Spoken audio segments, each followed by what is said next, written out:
Hello and welcome. You're watching the Truth Report. First, the headlines. Hundreds of residents in Nigeria make a daring return home after enduring months of terror attacks. Chaos in Imo County as residents flee after terrorists kill kidnapped victim despite ransom payment. As Nigeria's military ranking drops to 39th globally, analysts blame politicians for stalled progress.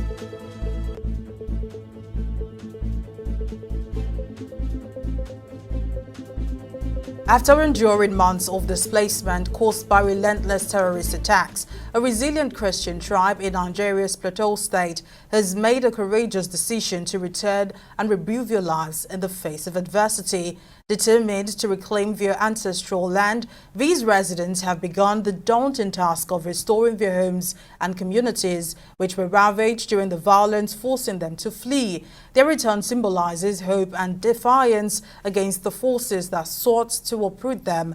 Truth Nigeria TV correspondent Master Akim has more details.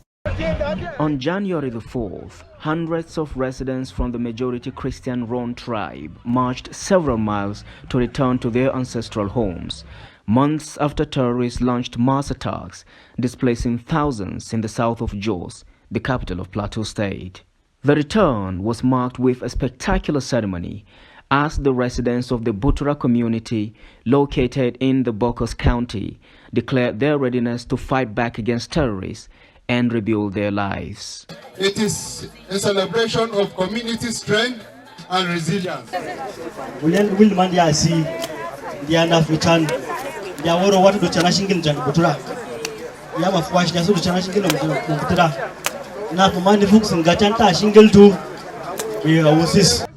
Despite the ongoing threats, Christians across Plateau State celebrated Christmas in their towns and villages, demonstrating remarkable faith and resilience in the face of adversity. This is a demonstration of our faith that come rain, come sunshine, we stand with our Lord Jesus Christ and we stand in Him because He is in us. I want to declare and decree that Butras shall rise again. Amen. By the grace of God, I want to tell you today is a clear signal to our enemies that we are still alive in this land.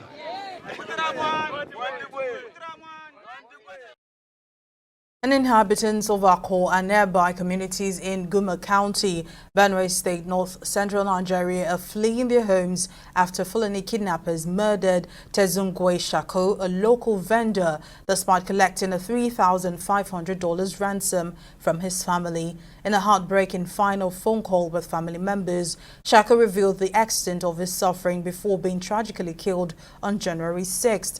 His abductors had mutilated him, removing his eyes and arms before carrying out their threats. The tragedy has left his family and community in shock and mourning. Residents are now abandoning their homes amid escalating violence. Reverend Father Remigius Ihuala, a local Catholic leader and coordinator of the Foundation for Justice, Development and Peace in the county, reported that Guma has faced 119 attacks in 2 years, resulting in 414 deaths and over 100 kidnappings or rapes. Residents who spoke to Truth Nigeria TV say armed Fulani militants are targeting Christian communities in what they call a campaign of religious persecution. Benue State Police confirmed awareness of the incident but said no official report had been received. Frustrated locals are calling for urgent government intervention to restore peace and prevent further tragedies. And a local vigilante group in southeastern Nigeria, the Oforola neighborhood guards, successfully rescued 4 kidnapped victims on the morning of Saturday, January 4th, 2025 in Imo State. The victims had been abducted by Fulani headsmen on January 3rd while traveling to Owerri, the state capital, to prepare for a wedding ceremony. The rescue operation began after a local hunter spotted the victims in a forest and raised an alarm, prompting the vigilantes to act swiftly. Truth Nigeria TV correspondent Ebere Yama has more details.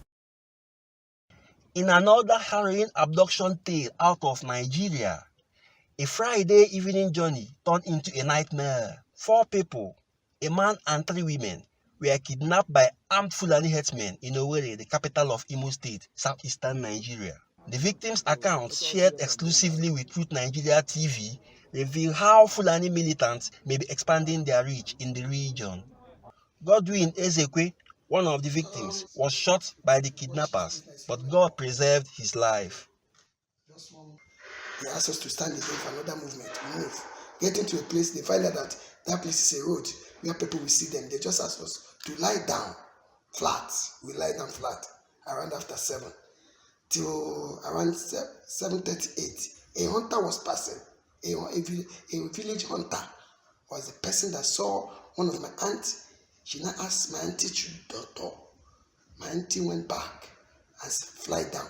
By then, they were still in the forest searching the route they would take and escape us to their main location, where they will kill us, they will slaughter us, because they told me if I don't give them 150 million, 4 of us is 900 million.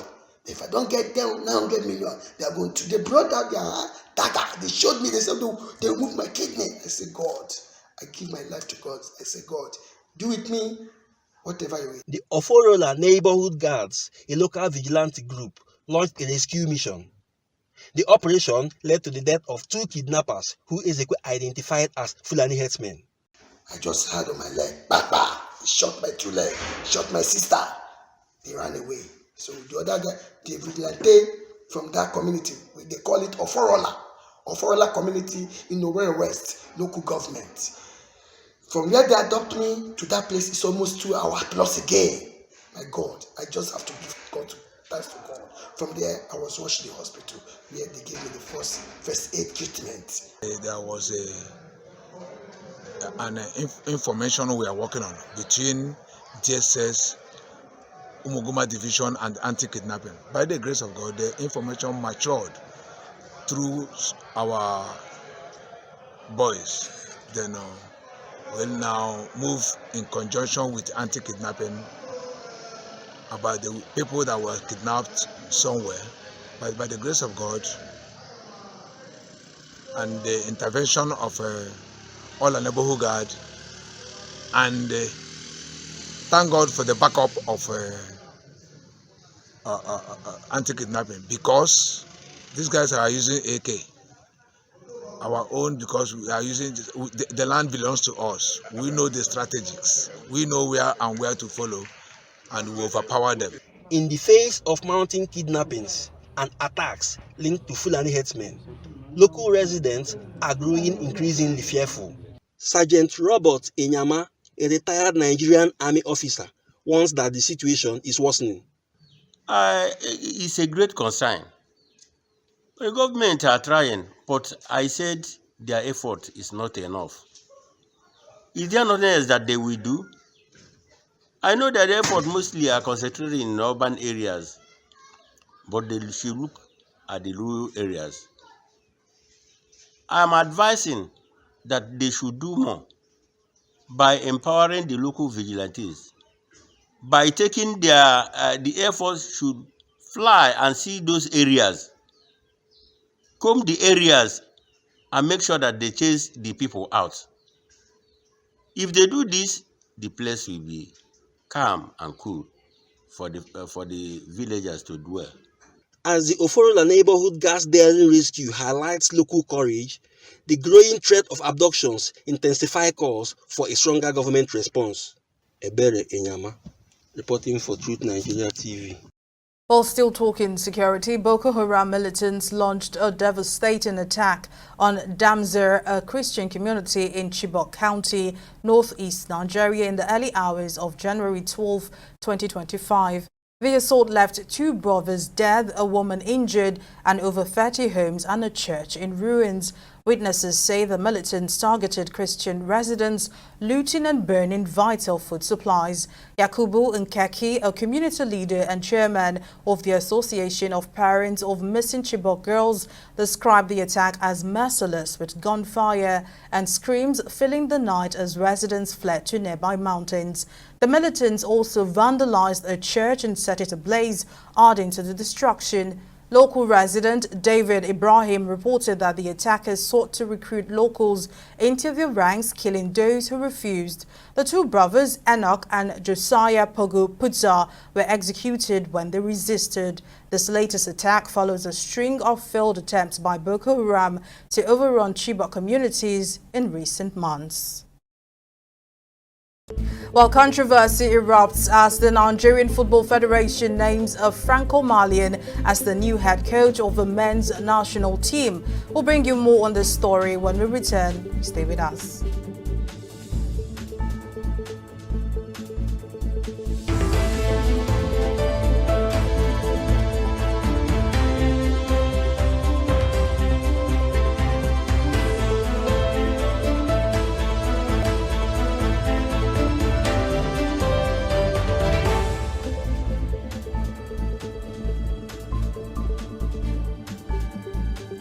Well, thank you for staying. A recap now of our top stories. After enduring months of displacements caused by relentless terrorist attacks, a resilient Christian tribe in Nigeria's Plateau State has made a courageous decision to return and rebuild their lives in the face of adversity. Determined to reclaim their ancestral land, these residents have begun the daunting task of restoring their homes and communities which were ravaged during the violence, forcing them to flee.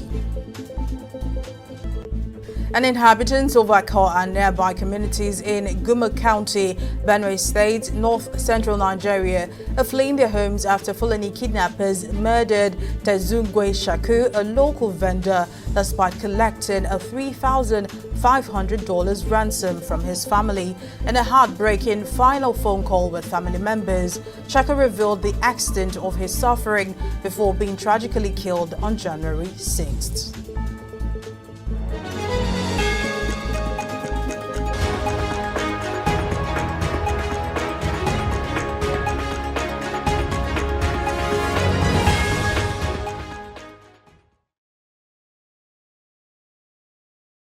And Nigeria's military has seen a troubling decline in its global ranking, now sitting at 39th in the world according to the 2024 Global Firepower Report. This marks a 3-spot drop from 36th place in 2023 and 35th in 2022.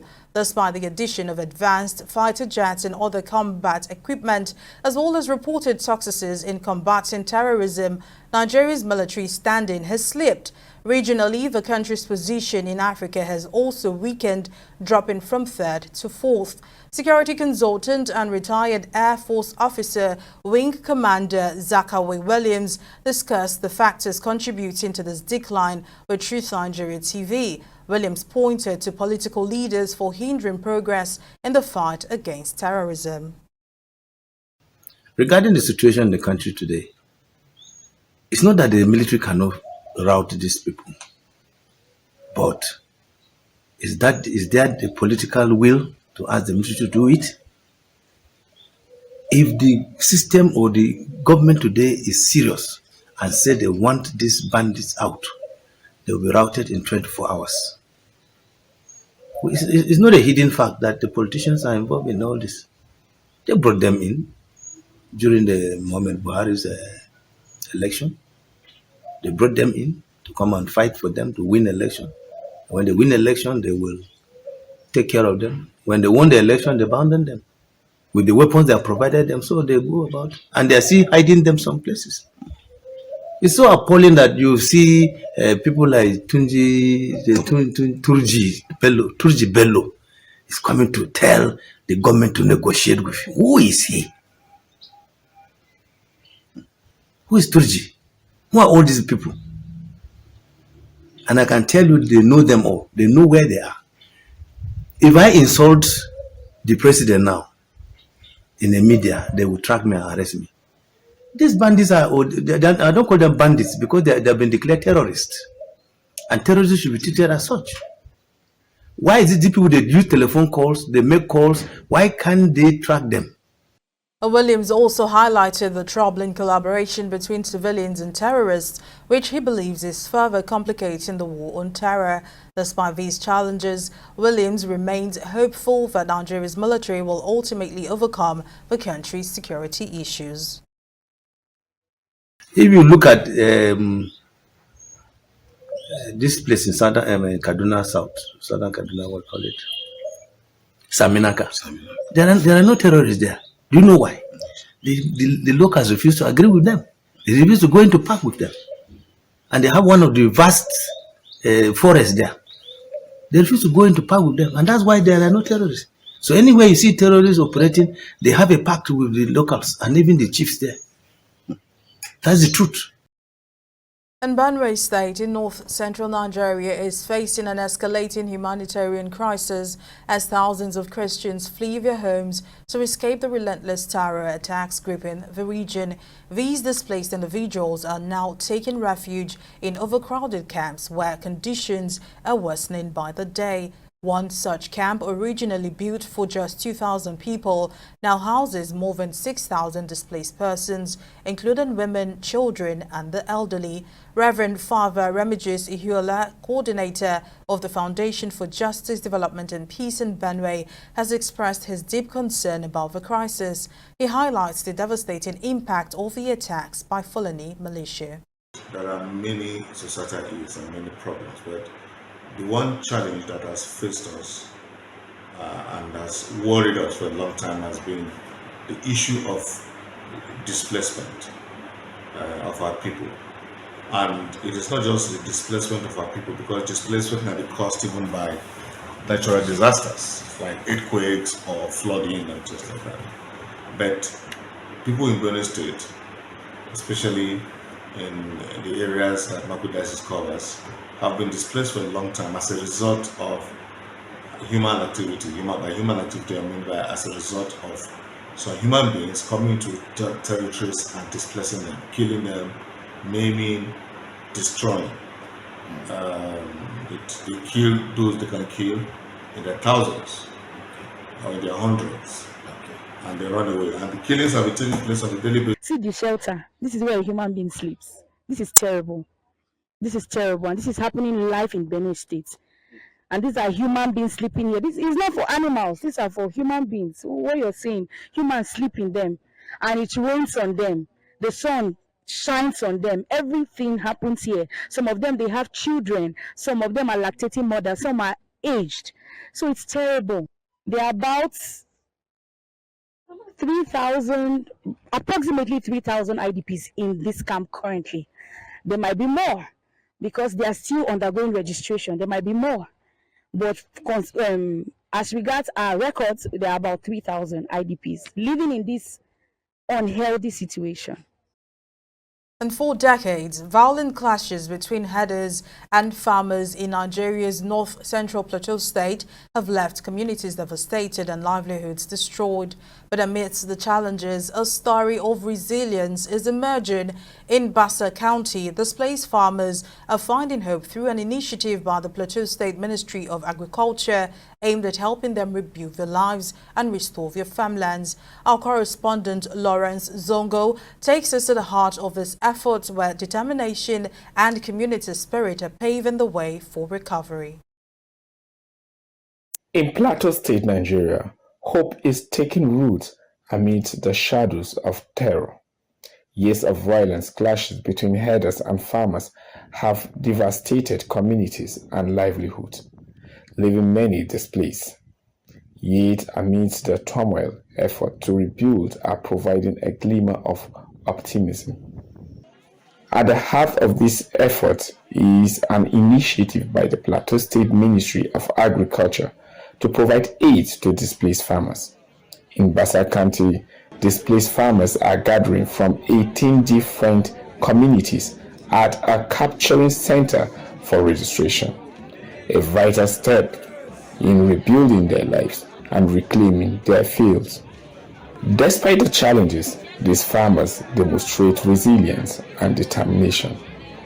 Adam Isaac, team leader for Bassa County at the Ministry of Agriculture, underscores the importance of engaging with farmers to overcome obstacles and boost agricultural productivity. We have security challenges. Some of the villages we could not access because they are, villages that attempt to be prone to security attack. So we couldn't access some of the villages. The basic thing I would suggest is more enumerators, more time, so that we'll be able to go down to the villages and get those people that are truly producing for the larger society. While delays in the registration process and lingering security concerns pose hurdles, the farmers' resolve remain unshaken. But the challenges is that those registering the peoples are insufficient. They are not enough. We're supposed to get enough personnel to do the registration because of the population of the people here. In that it is not moving fast. Though they are trying their best, but because of the high population, they cannot. They may not even finish the number I'm seeing here today. Calls for better security resonate across community as leaders stress the need to safeguard this effort. But we have that challenge with them, with our farms. Our farms are being destroyed by the Fulanis. Likewise, as I'm speaking, I'm a farmer too. A lot of my farms have been destroyed by the Fulani herdsmen. They destroyed each of about 10 to 11 hectares of land. But not only particular thing that we normally farm, we farm different crops like maize, Irish potatoes, and guinea corn. These are the kind of plants that we normally farm in that farm. So the challenge we're having now, we don't have security, enough security. The government, they are not sending enough security command and base here in this community to curtail these issues. If actually this fertilizer will come to our people, we really have because of the high cost of fertilizer, people cannot able to afford fertilizer due to the high price of the fertilizer in the market. So if people can able to get this fertilizer, will help them in order to make their farms grow very well. The initiative by Governor Caleb Mutfwang, Plateau State Governor, is to register farmers from vulnerable communities of Miango District in Bassa County. The farmers gather in numbers to register, but some have no hope to see how this registration will end if they will get the fertilizer. Most of these farmers, their farms have been destroyed. Women, elderly, and aged and senior citizens all came for the registration. On a morning worship day in the community, they gather from 18 different communities to do the registration. But others says they have no hope if they could get the fertilizer. In Jacobian, Lawrence, Zob for Truth Nigeria. And criticism is mounting over the Nigerian Football Federation's decision to appoint Eric Schell, born in Ivory Coast, to a French father and a Malian mother, as the new head coach of Nigeria's men's national football team, the Super Eagles. This is the first time an African coach, though not Nigerian, has been chosen to lead the team. Historically, the Super Eagles have had 22 foreign coaches, far outnumbering local managers. The decision has sparked debate, with many accusing the Nigerian Football Federation of sidelining ex-Nigerian internationals in favor of yet another foreign appointment. Since March 2024, Nigeria's men's national football team, the Super Eagles, has been engulfed in turmoil. The drama began with the departure of Portuguese coach Jose Pizarro, who stepped down citing overwhelming pressure and stress. Following Pizarro's exit, Nigerian coach Finidi George was briefly appointed but quickly resigned. The chaos deepened when German coach Bruno Labbadia turned down the role, leaving the team without a head coach. The search is finally over with the appointment of Eric Schell, a Franco-Malian, but the decision is not sitting well with many Nigerians.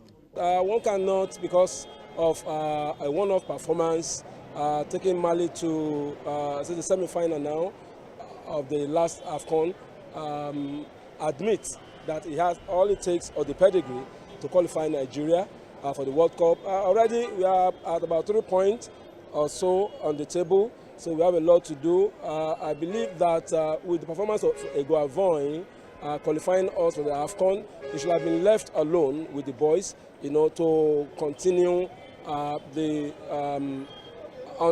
the trail of what he's been doing already. All right. So, but bringing Shelley to me, I must tell you that it's a disaster about to happen.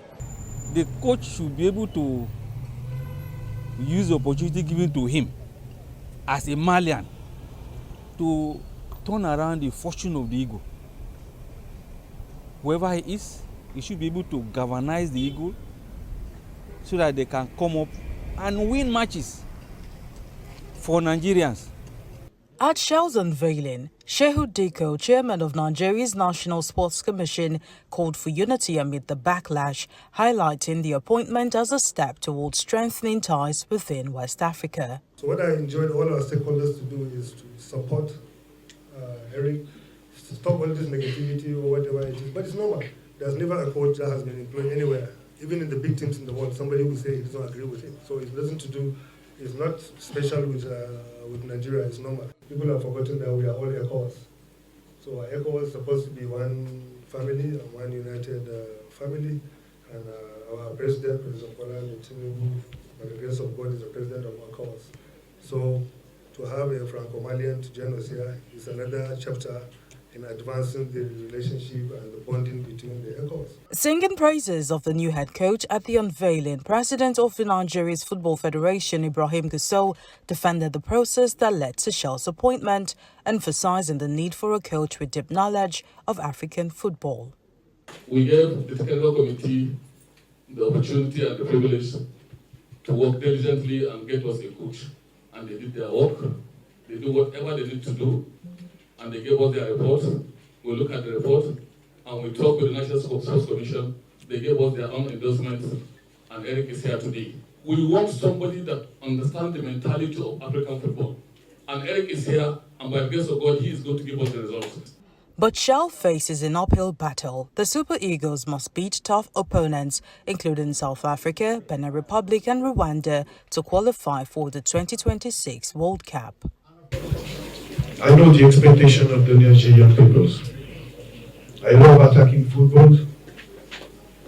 This is my philosophy. Football is about scoring goals. My former team scored 42 goals and conceded 13 goals. I'm an ambitious coach, and I want to win. After missing the 2022 Qatar World Cup, the Super Eagles are under pressure to avoid back-to-back absences. With just 3 points from 2 games, Nigeria must win all 6 remaining matches to qualify. The stakes are high for Shell. The next few months will determine whether he cements his place as head coach or becomes just another chapter in Nigeria's football turmoil. Well, that's all for now. Thank you so much for watching. I am Mary Kanu.